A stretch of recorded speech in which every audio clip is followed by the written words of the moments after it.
Lovelies friends, and welcome back to another video, or welcome if you are new. Today we are going to be doing my January wrap up.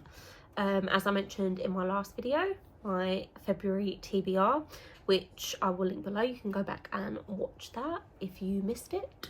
I will also link my January TBR video just in case you didn't see that and you want to go back before you see the books that I actually managed to read. So I read a total of 12 books for January, and I'm actually really pleased with that. Yes, January felt so bloody long. It just felt like it was never ending. But for quite a bit of January, I was really unwell. For at least 2 of the weeks, I was really unwell, and my daughter was also unwell, and there was just so much going on, and it was just crazy long month. But I'm still really pleased that I managed to read 12 books, and I actually had a really good reading month. It kicked off with the first book I read of 2024 was actually an ebook, and this is not a book that I ever thought I was going to read. I've never been intrigued by this, but it was free on my Amazon Prime reading, and that is The Cruel Prince by Holly Black, and that is part of the Folk of the Air trilogy. I couldn't remember what it was called last time, but I remembered this time. And that's the first book in the series. I read that. I am not a big massive fantasy reader. Probably most of the kind of fantasy that I have read is probably more on the romantasy side. I've never done, you know, the high stakes political world, but like that's not sort of anything I've read before or I ever thought I would read, but I am really intrigued to kind of get into it slowly and see how I go. But this one was it was not what I was expecting at all. I honestly thought there was going to be more romance in this, and there just wasn't. It was all world building. It's really like political, and there's a tiny little subplot of romance, but not much at all. It didn't blow me away. Obviously, I read the whole thing. It was good, but it wasn't amazing. Good enough that I obviously want to finish the trilogy, but yeah, it wasn't blowing me away, so I ended up giving this one 3 stars. And yeah, I'm intrigued to see how the rest of the series continues, and if we do get any more of the kind of that subplot of romance and how it's going to end up, who knows. The next book that I listened to, it was an audiobook, and this was this is the first one in the series. It's by Lisa Gardner, and it is Before She Disappeared. This is part of the Frankie Elkin series.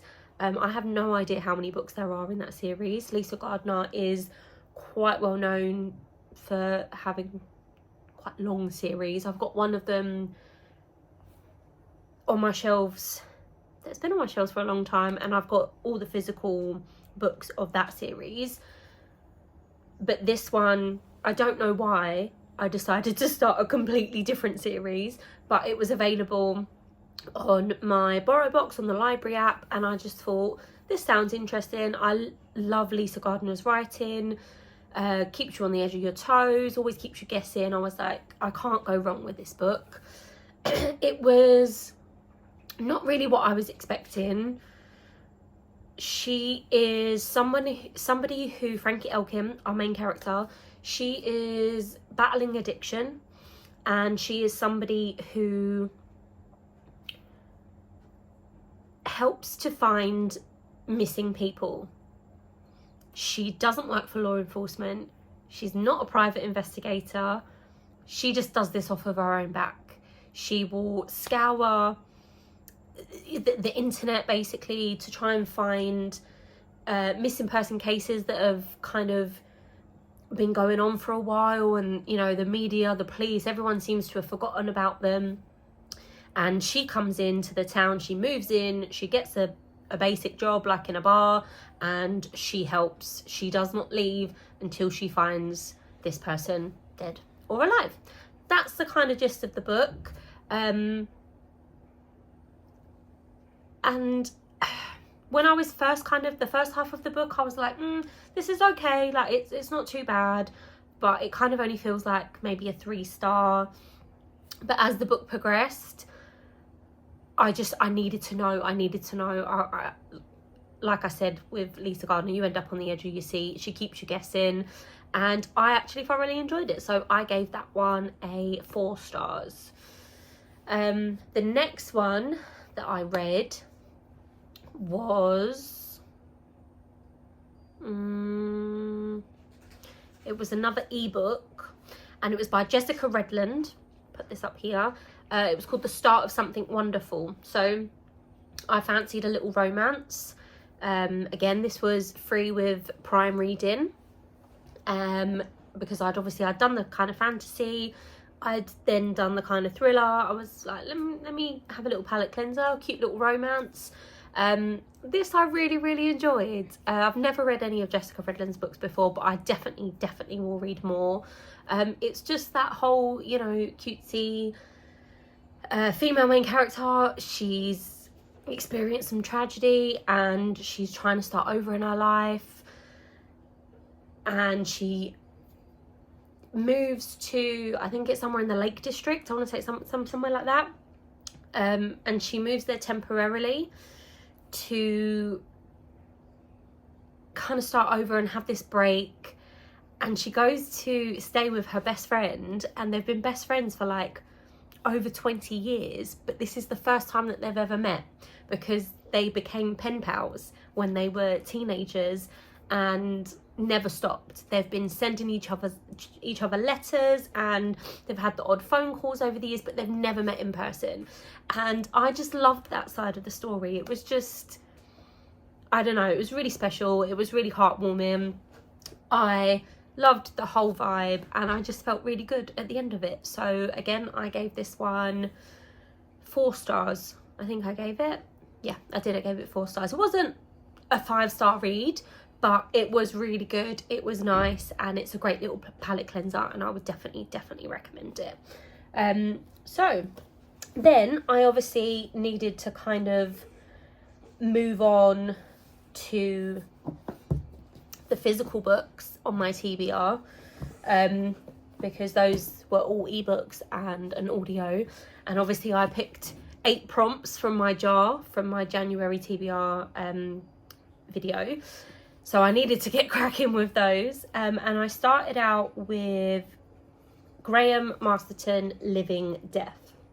Now, this has been on my TBR for quite a few years. It was a random one I think I just picked up, liked the sound of it, had no idea what it was about, and it was, I think it was quite cheap. It was probably from somewhere like Poundland or something like that, but it's been sitting there ever since. So I've not read a Graham Masterton book before, and didn't realise that this particular book was actually book number 7 in a series of 8 books. But I thought, you know what, when I started reading it, it did reference a couple of things that must have happened in the previous book, but it didn't put me off the story. I gave this one a 4 stars, okay, because the writing is fantastic. The way the story goes, the intricacy of all the little kind of things that are happening along, amazing, and I can't fault. But it was difficult. It was difficult to read, okay? And I found out, obviously, as I was reading, I kind of looked into Graham Masterton, and he's written a lot of horror, I think a lot of horror books, and they're known for being quite grim. And I mean, I read a lot of thriller, I read a lot of mystery, I've read a lot of crime books, you know, but I don't know, just the way he told the story and some of the things that happened in the story made me sick to my stomach. And multiple times throughout this book, I got so enraged at what was happening to the people in the book, to the victims. And I've never felt that kind of level of rage before for characters, like, on their behalf. Like, you know, I'm quite good at I'll read my crime, and I don't feel like, it doesn't feel like to me like, oh, these characters are real, or, you know, it doesn't. This, and I don't know whether it's maybe because it's set in Ireland as well, I don't know, it was just, would I recommend it? Probably not. I mean, the rest of the series may be fantastic, but it, you know, check the trigger warnings. That's what I'm going to say. Check all of the trigger warnings for this book before you read it, please. Okay, so done. Next, I went on to Instinct by James Patterson. Now, as I've mentioned, and I will continue to mention, James Patterson is one of my favourite authors. This apparently has been turned into, or it was turned into a series on Sky Witness, but I think they only ever did 2 seasons of it, and then it got cancelled, like most shows, you know, we're kind of used to that. But this, I really enjoyed this one. Again, I think I gave it 4 stars. It wasn't amazing, it didn't blow me away. I've kind of forgotten some of the things that happened in this book. I do know that he is like a professor, the main character, he's a professor. Dr. Dylan Reinhardt is his name, and he's an expert basically on like criminal behaviour.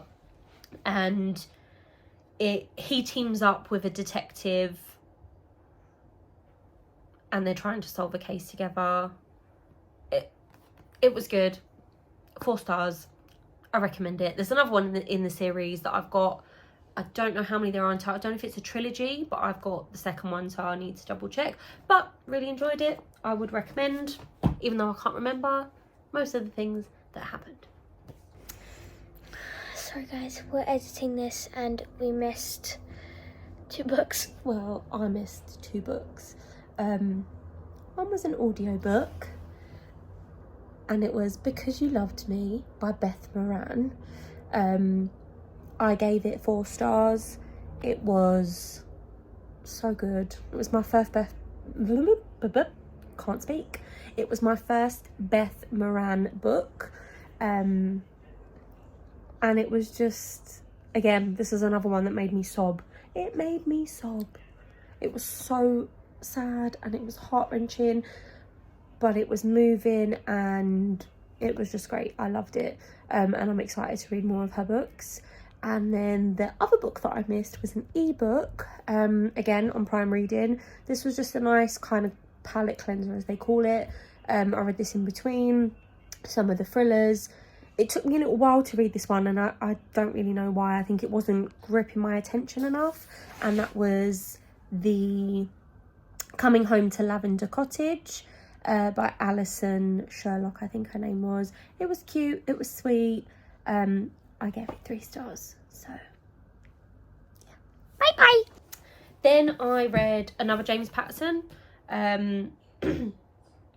This one is called Kill Me If You Can. And one of the things that I absolutely love about James Patterson's books is they are just short chapters, fast paced, and I can just fly through them because the stories just, you know, they keep you on your toes and you just want to know what happens. I started reading this and I realised I did read this many years ago, and vaguely parts of the story started coming back. But this is, you know, we've got assassins, we've got diamonds, we've got Russian mobsters. It it was fun. I just loved it. I enjoyed it. And I gave it 4 stars. another one I would definitely recommend. Then I decided to have a little palette cleanser because I was like, I've had a lot of thrillers. This was the only romance that was on my TBR from the picks that I did, and it's called A Cottage Full of Secrets, and it's by Jane Lovering. I didn't know what this was about. I kind of went in blind. I had absolutely no idea. But I actually really enjoyed it, and I gave this one 4 stars as well. And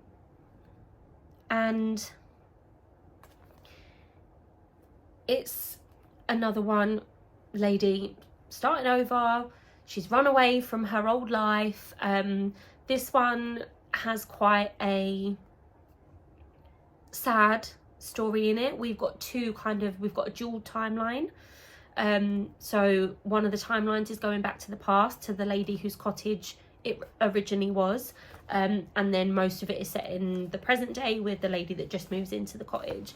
But both of them have experienced some form of domestic abuse or emotional kind of abuse, and it was sad, but it was very moving, and definitely worth a read. And I just really enjoyed it, and it was really short, and I just whizzed through it, so that's a good one. And I would definitely be interested to read more of Jane Lovering's writing. Thoroughly enjoyed it. Then I read, I didn't read it, I listened to it on audio. It was book number 4 in the Thursday Murder Club series by Richard Osman, and it's The Last Devil to Die. I love this series so much, and if you haven't read it, please do. It is witty, it is charming, it is fun, and it's full of mystery and intrigue. I just absolutely love it, and they just get better and better. And this was book number 4. I gave this 5 stars. I laughed, and I actually sobbed. Like I actually sat there for 10 minutes at my kitchen table, completely sobbing my heart out, because I'm that invested in the characters. So just be warned, this one will break your heart, but it was absolutely fantastic, and I'm so excited for him to continue the series and for us to get more of these characters, because I can't get enough of them.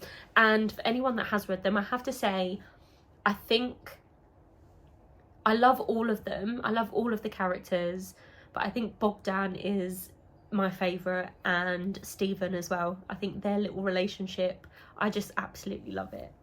So that was my first 5-star of the year. My first 5-star of the month. Absolutely brilliant. Then I moved on to The Sinner by Tess Gerritsen. Now this is a Rosolian Isles thriller. This is book number 3 in the series. I think I've got about 12 of the books, but I think there may be 1 or 2 more that I haven't got yet. The reason I started these is actually because years ago I was watching the TV series on, I think it was Alibi, used to be the channel, I don't know if that's still about. And I absolutely loved the Rosolian Isles TV series. I still haven't finished it. I have a little bit of a issue sometimes with finishing off these kind of series because I don't want it to end. So I will tend to kind of start the series again from the beginning and then go, yeah, I will watch that last one, and then it just doesn't happen. But I do need to finish the series. The books are very different to the TV series, but these are, again, quite quick and easy to get through. The characters are great, and this one, it got me. I cried through this one too, as well as feeling absolutely terrified at moments. And for the characters, not terrified. I didn't feel terrified for me, but for them I felt terrified. But this one was really good, and I'm really excited to carry on with the rest of the series. And then finally, the last book I read is The Buried by Sharon Bolton. Now this is, it's kind of a prequel and sequel to The Craftsman. So The Craftsman came out first, and I absolutely love that book. I love anything Sharon Bolton writes more often than not. I'm pretty sure nearly everything I've read of her has been 5 stars. She is just absolutely fantastic at what she does. This one, again, we have a dual timeline.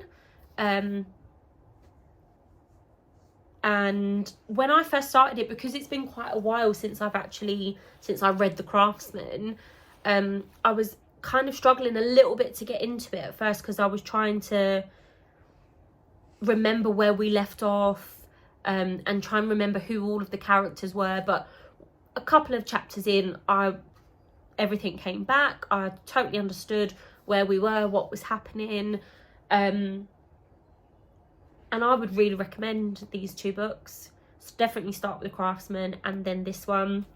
And I gave this 5 stars, and it was absolutely fantastic. That was the last book that I read in January. So altogether, that was 12 books, which I'm, as I said, really pleased about. Obviously, I picked 8 picks from my TBR jar. So the 2 that I didn't manage to get to in January was The Distant Echo by Val McDermid and Stephen King's Salem's Lot. Now, these 2 were the chunkiest books on my TBR for January, and that's probably why I didn't get to them. They're both, I think, over 700 pages, and I'm not gonna lie, that kind of intimidates me. I don't think I've read a book that's been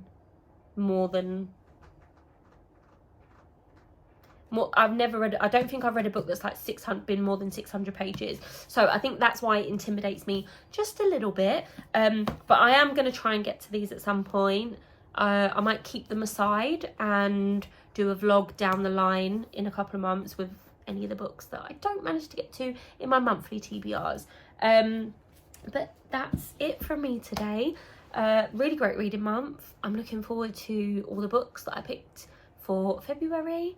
And yeah, that's it from me. So thank you so much for watching. Thank you all for supporting. And I will see you in the next one.